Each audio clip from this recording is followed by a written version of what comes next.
l'objectif, il était d'arriver à agrandir déjà l'événement en lui-même. C'est pour ça que le fait de pouvoir travailler sur et d'avoir comme espace de jeu l'Esplanade de l'Europe, c'est extrêmement important. Ça nous permet de donner de l'air à l'événement, un background différent. Et puis je pense que c'est un lieu quand même emblématique pour Montpellier, donc c'était important pour nous d'y être.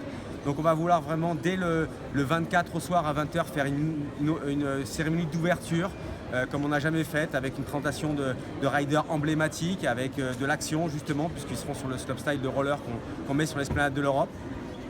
Après, en nouveauté, il y a le fait que justement le roller devienne Coupe du Monde également sur le FIS. Donc un niveau de rider qui on était déjà au maximum et qui va aller chercher encore plus de riders. Pareil en flatland, discipline BMX sur du plat qui devient Coupe du Monde sur l'événement de Montpellier.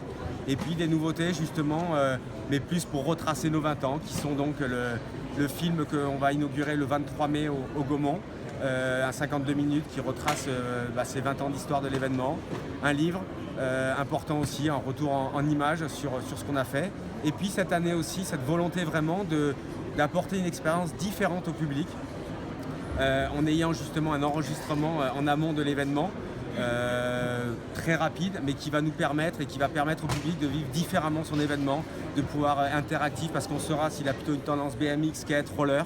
Donc on saura justement en permanence lui dire qu'est-ce qui se passe dans sa discipline, est-ce qu'il y a une séance dédicace, est-ce qu'il y a une présentation d'un nouveau produit, est-ce qu'il y a une finale, une qualification dans sa discipline qui sera éventuellement changée par rapport aux conditions météorologiques.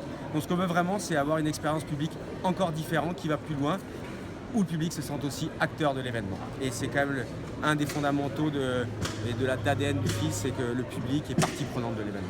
C'est ce que l'on espère, c'est que le BMX Park devienne olympique. Ce qu'on sait, c'est que l'UCI, qui est la fédération internationale qui gère cette discipline, le souhaite. On sait que le comité olympique quand même a une vraie volonté d'aller vers ce type de discipline, ce type d'événement justement, qui est capable de catcher le public et donner autant d'ambiance.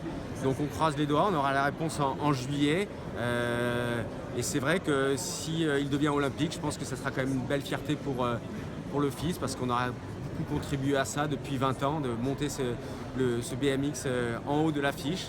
Donc oui, c'est quand même important, cette délégation qui sera présente.